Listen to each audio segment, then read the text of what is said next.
And that's our theme coming up for the next few weeks. Remember Disney's The Incredible Journey? How many of you remember The Incredible Journey? Remember? 2 dogs and a cat, they get separated from their family, and they spend the next, incredible journey trying to find their way back home. They almost die, they're almost eaten, there's a lot of things that happen. This morning, we're going to begin a new series, and it's a story of a more incredible journey than Disney's incredible journey. It's a journey that you would not want to miss. And it really is about the journey, not just the destination. I've been trying to convince my kids of this for years. It's about the journey, not the destination. And they don't buy it at all. We try to make traveling all about the journey, but they don't care anything about the journey. They just want to get there. In fact, one of them, who now makes their own money, just decides, I'm going to buy a plane ticket, I'll meet you there. Forget the journey. It's all just about the destination. So I'm going to ask you this morning, though, even though I've never been able to completely sell my family on this, I'm going to ask you, trust me. Do you trust me? No? Wow. Zach, after all the love I have poured into your life, man, if you guys only knew, I was Zach's youth pastor. Yes. Trustworthy right here.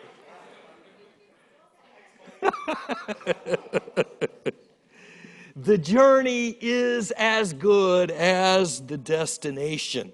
And so with that in mind, I want to ask you to look with me. Matthew chapter 4, verses 18 and 19. We're just going to read a little bit. I think it's on the screen. 18 and 19, then we're going to skip to chapter 9, verse 9. While walking by the Sea of Galilee, he saw 2 brothers. This is Jesus. He saw 2 brothers, Simon, who is called Peter, and Andrew, his brother, casting a net into the sea, for they were fishermen. And he said to them, "Follow me, and I will make you fishers of men." Skipping over to chapter 9. As Jesus passed on from there, he saw a man called Matthew sitting at the tax booth, and he said to him, "Follow me," and he rose and followed him. Now, notice this. Jesus does not invite them to believe anything. He doesn't invite them to ask him into their heart. What does he invite them to do? One thing: follow him. He invites them on a journey. I remember about 10 years ago, a new friend of mine came up to me on a Sunday and said, "So you like adventure, don't you?" Now, at that point, I'm a little bit hesitant. I'm thinking, how do I answer this question? Because he's going to bait me, I know, into doing something wild and crazy. And so I said, yeah, I like adventure. And then he proceeded to sell me on a cowboy trip. And so we wound up going to Montana, playing city slickers and doing a cattle drive, because I listened to this guy who said, "Hey, you like adventure, don't you?" And I bought, and we took off. This morning, we read kind of a similar story. Jesus comes up to individuals and says, "Hey, follow me. Hey, let's go. Let's go. I got something really cool. Just come on." Now, what are you doing? You're minding your own business, and this guy comes up and says, "Hey, I got something." Of course, we live in the age of skepticism. We are saying, there ain't no way I'm just going to hop on and go with this guy.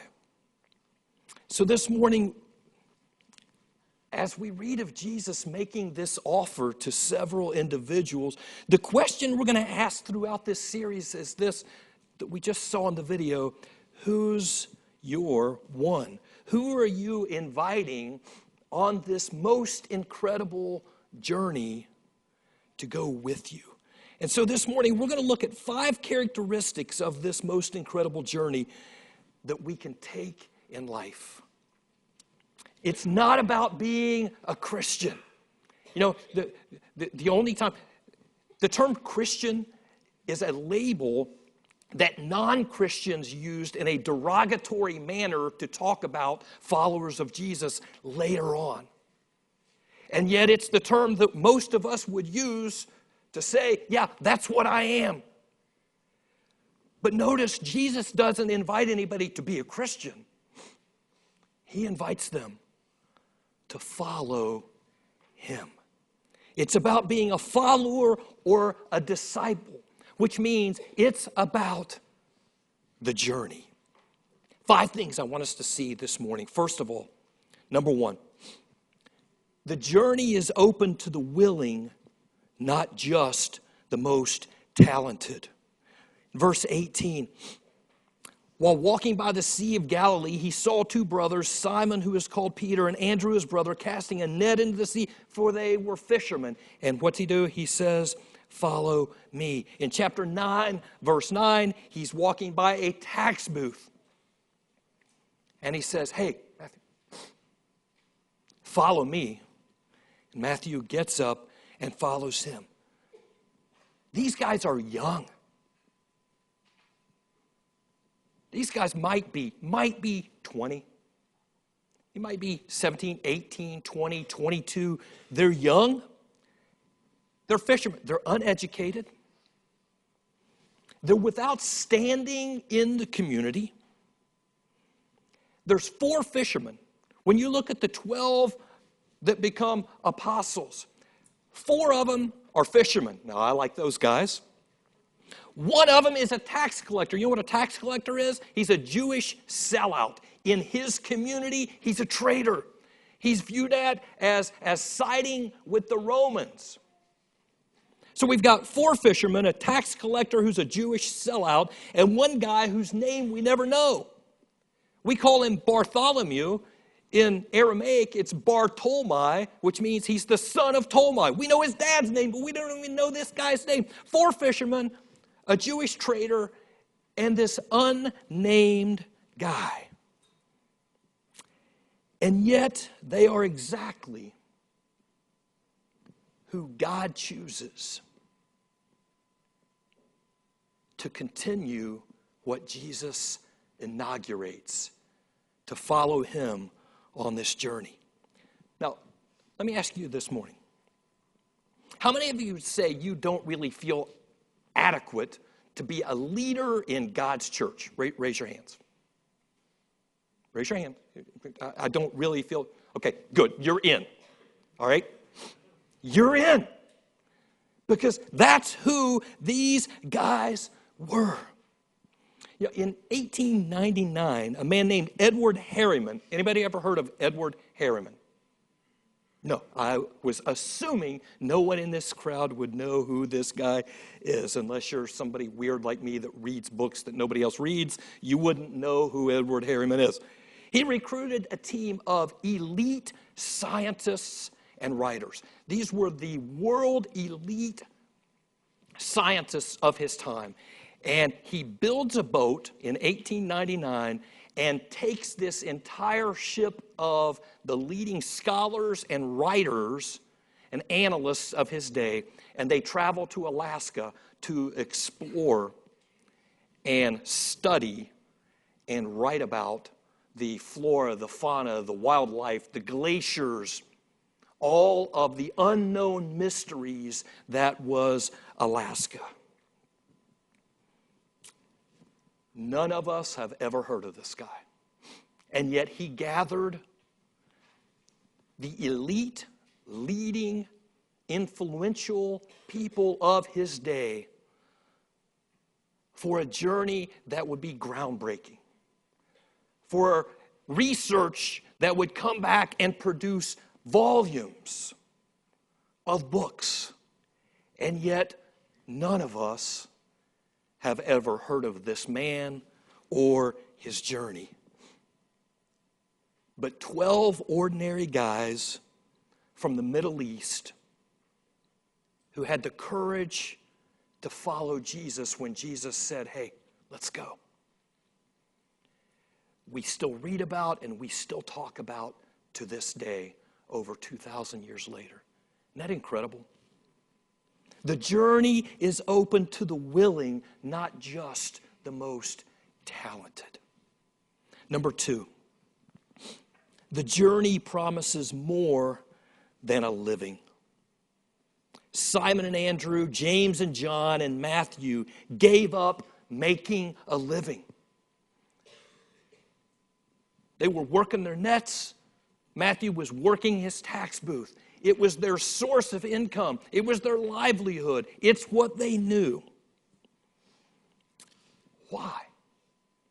Why would they give that up and say, all right? I mean, I read and I look and I'm thinking, do these guys have any sense whatsoever? I mean, really? This guy walks by and says, hey, I have got an adventure for you. Come with me. And you're just going to get up, walk away, and leave it all? Really? Why would they do that? Because Jesus was offering them something that a paycheck could never provide. Jesus was offering them something more than a paycheck could ever provide. Notice that Jesus expressed that more in the same terms as they're living. To the fishermen, what does he say? Come with me and I will make you fishers of men.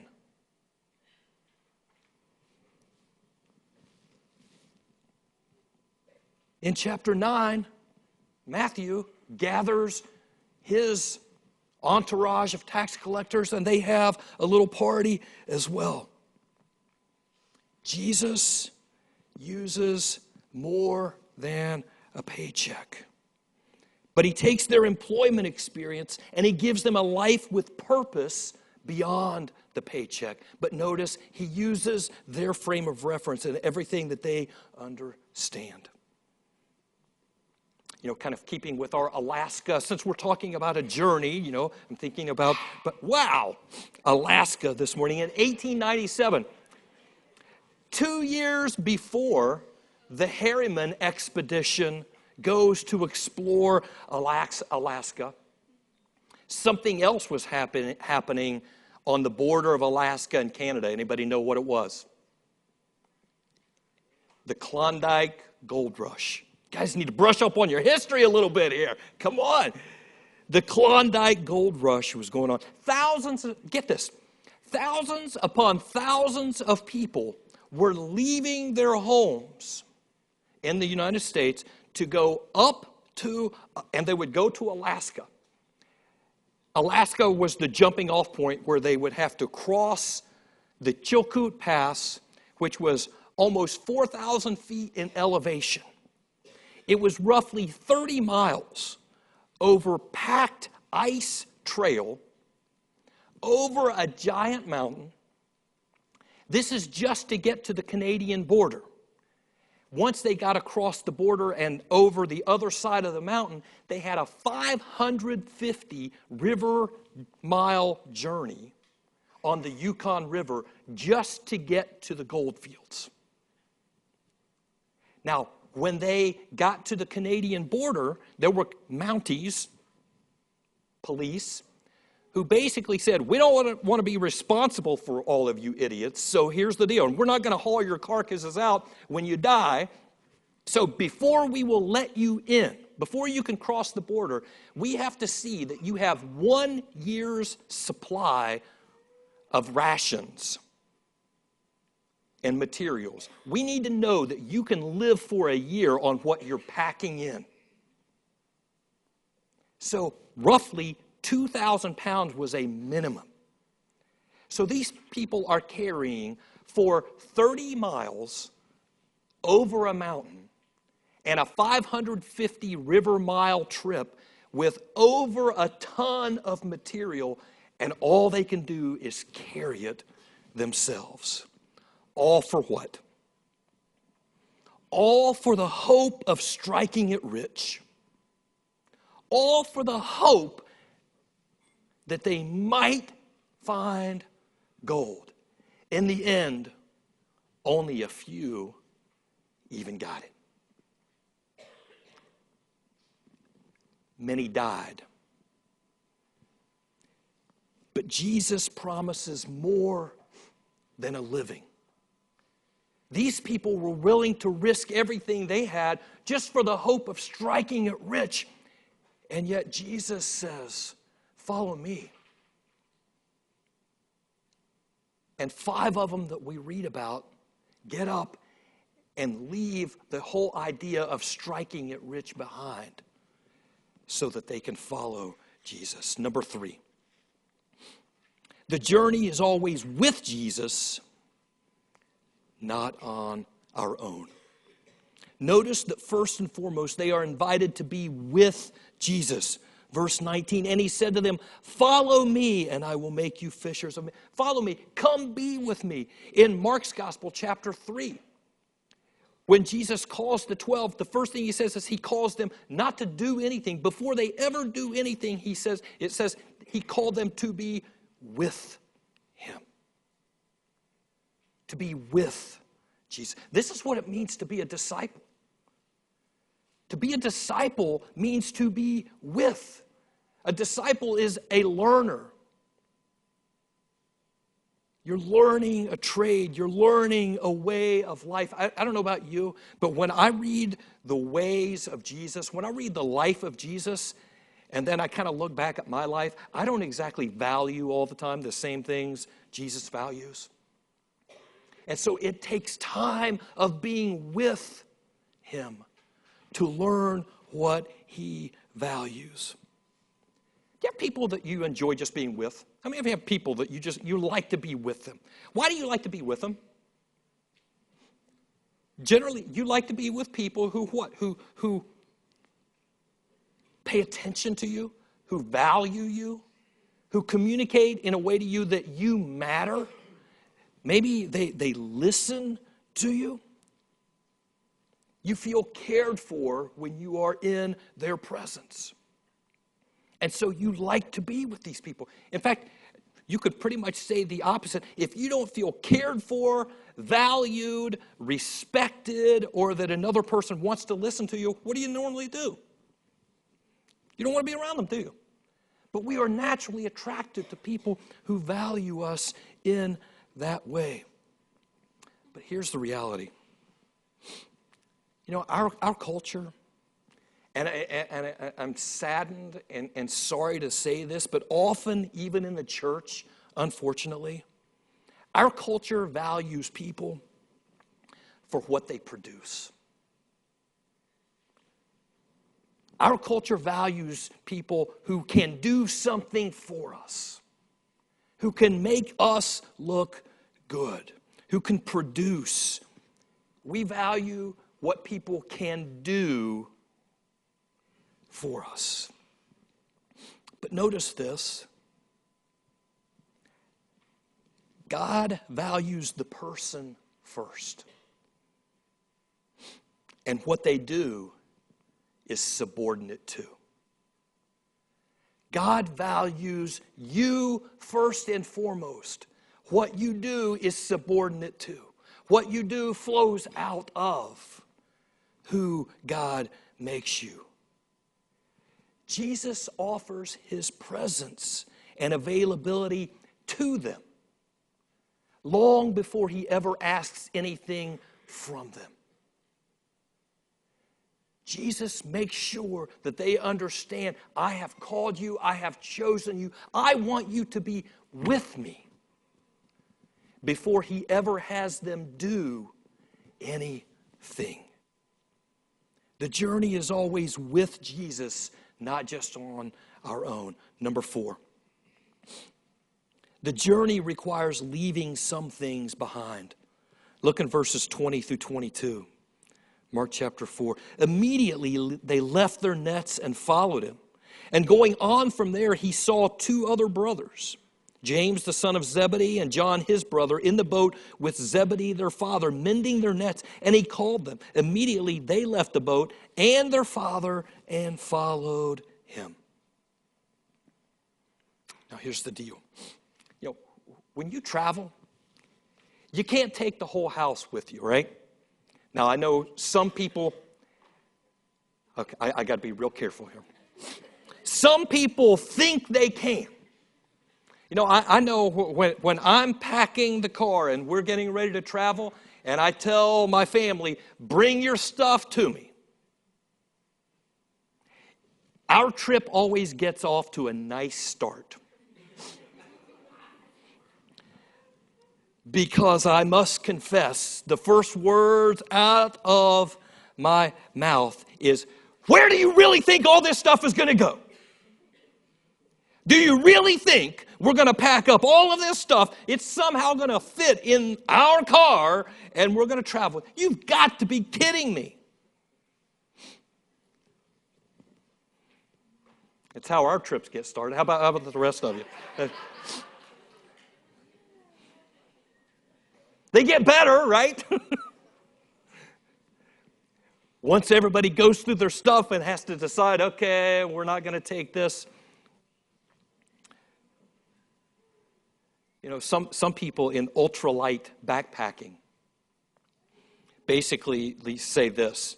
If you're not going to use it, let's say you're going on a 1 week foray into the wilderness. If you're not going to use it every day, you can't take it. If you're not going to use it every day, you can't take it. But look at this. These guys, they left their boats and gear, their nets. You ever seen fishing nets these guys would use? Knots all over. I mean, this is not cheap stuff. They left it all. It's a lot of work just to maintain these things.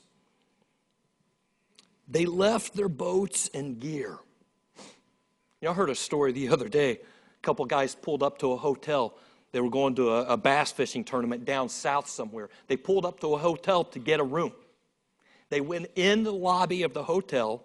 While they were in the lobby, somebody came, got in their truck, and took off with the truck, boat, and everything. Can you imagine? Now, I know these kind of people. Their boat probably costs as much as my house. Their truck probably costs as much as their boat. And somebody drove off with the whole kit and caboodle. These guys just kind of left it all there. They left. Their father, their family, their jobs, pretty much everything that we typically find security in. They left. Now, can you imagine? Their dad, probably owner of the business. You got a couple of your kids working in your business. And you decide, you know what? Hey, Dad, I'm going off on an adventure. What do you think your dad's going to say? Yeah, Perry, what's your dad saying? Get your butt right here, right now, right? You know what it's going to be. Or how many of you? Your sibling.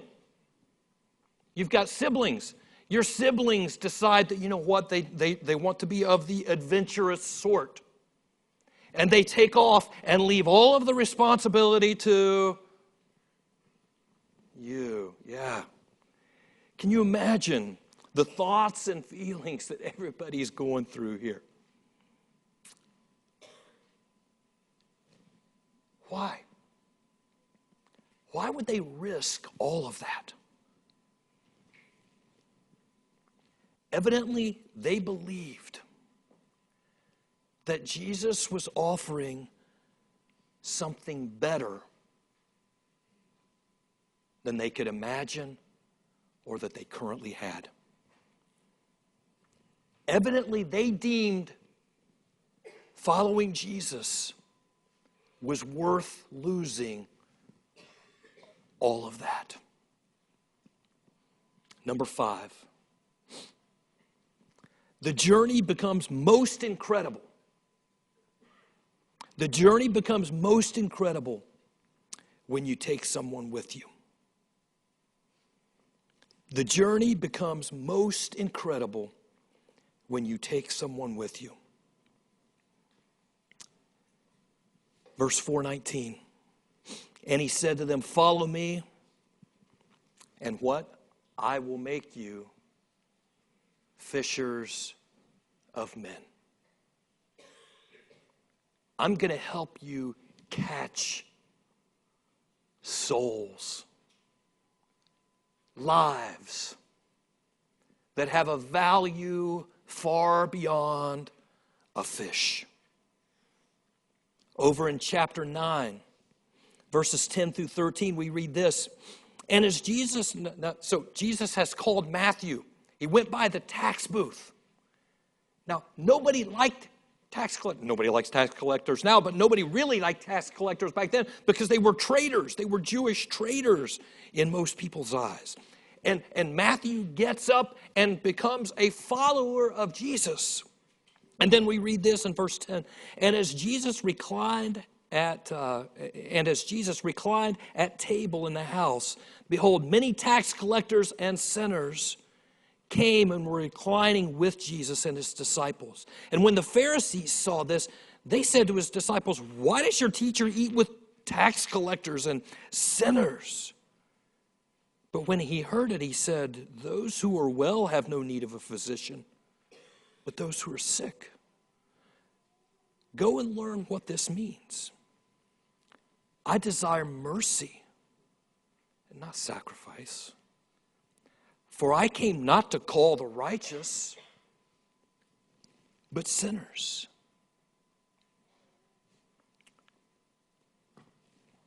Notice immediately what Matthew is doing. Matthew is chosen, and what's he do? He throws a party and he says, guys, you got to meet this guy. And notice where Jesus is. You know, all the religious people look at Jesus and they're like, he hangs out with all the wrong kind of people.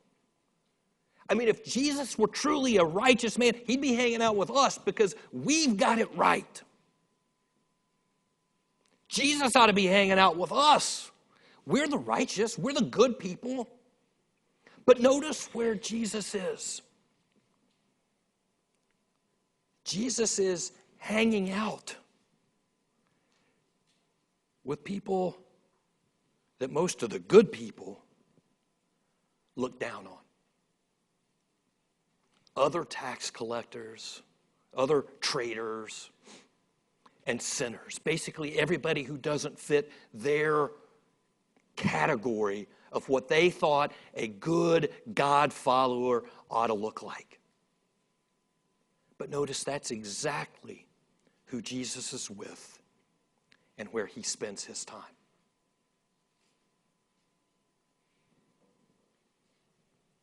What did he invite those fishermen and tax collectors and no-name guys? What did he invite them to do? To follow him. You know what that means? That's where Jesus goes. That's who Jesus hangs out with. What about us? What about us? We're called to help others get in on the adventure. But the cool thing is this, if you go back to the first thing that we said, who gets invited on the journey? Those who want to. Not just the most talented, not just the best. You know, I've always, for years, I've loved helping other people, friends of mine, get in on adventures and things that I'm doing. Whether it's canoeing or backpacking, things in the outdoors generally. And I enjoy taking them and getting them immersed in the experience of being in God's beautiful creation. One of the other things I enjoy as part of the experience is they've got to get outfitted. So you know what that means? They're saying, well, what kind of this should I get? What kind of that? I get to spend other people's money, and it's really, really cool. Because I get to pick out all of the good stuff, and then they get to go buy it for themselves. But I've always enjoyed taking other people along on the journey with me. Now, don't get me wrong. I enjoy doing things by myself. But it's a lot more fun when you take people along on the journey with you. It's a lot more fun. You know, our personal journeys are precisely what God uses to help others live into their journeys with God. Your journey with God is precisely, just like when Jesus said to the fishermen, I will make you fishers of men. Your journey, your story with God is exactly what God is going to use to help others get in on their story with God, their journey with God. We are called to help others get in on the adventure as well. At the end of Matthew's gospel, if you want to turn there, you can. In chapter 28, verses 19 and 20. It says, go therefore, but it's not really translated well. It's a participle, which means going, or as you're going, wherever you're going, whatever it is that you're doing. As you're going, therefore, make disciples, as you're going on this journey, of all peoples, nations, baptizing them in the name of the Father and the Son and the Holy Spirit, teaching them to observe all that I've commanded you. And behold, I am with you always to the end of the age. You've got in your chairs this morning or in your bulletins a couple of things. One is a bookmark with a reading plan for the month, all with the theme of this that we talked about a minute ago, who's your one? In your seats, you've got this little 30-day prayer guide right here that we want to invite you to join us together on. And it all basically revolves around this. Two questions that I want to ask you this morning before we leave. And I want you to be honest, serious with yourself and with God this morning. The first question is this: are you following Jesus on this most incredible journey? Are you following Jesus? Now, notice, I didn't ask you, would you call yourself a Christian?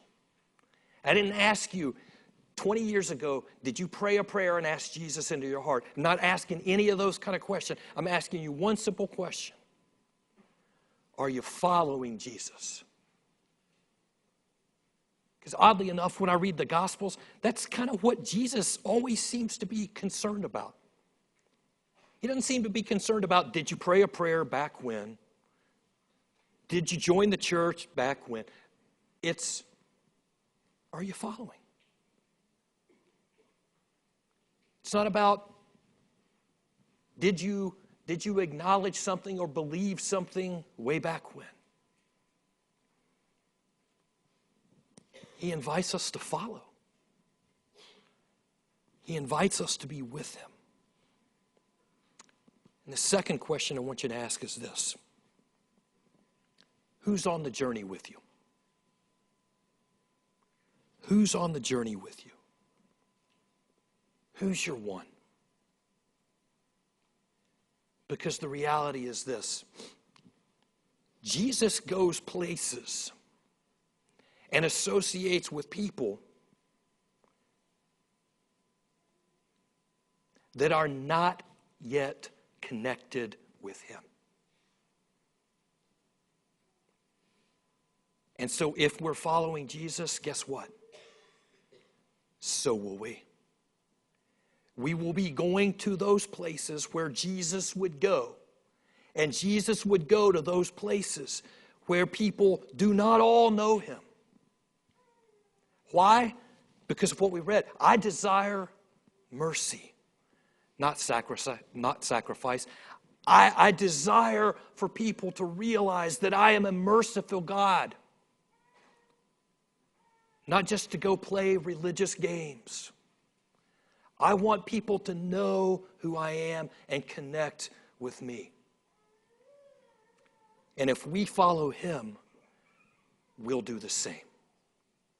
Tonight, we're going to be having a missions celebration in this room. And we're going to have organizations and groups of things that we participate with, opportunities to go where Jesus goes. And you can come and find out, because one of the things we realized is we do a lot of stuff around here that nobody knows about. We're involved in a lot of things that nobody knows about. And a lot of you have maybe even thought, I would like to help this kind of a person, or I would like to get involved, and you didn't know how. Tonight, we're going to have tables set up all around this room. And just maybe, God might speak to your heart and say, those are the kind of places I go. You want to go with me? Let's pray. God, we thank you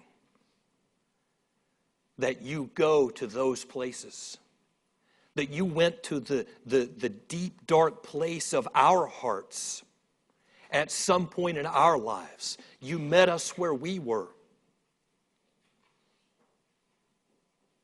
You came to us in our sin, in our rebellion, in our hurt, in our anger, in our frustration, in our doubt, wherever we were. God, you came to us and you found us and you called us.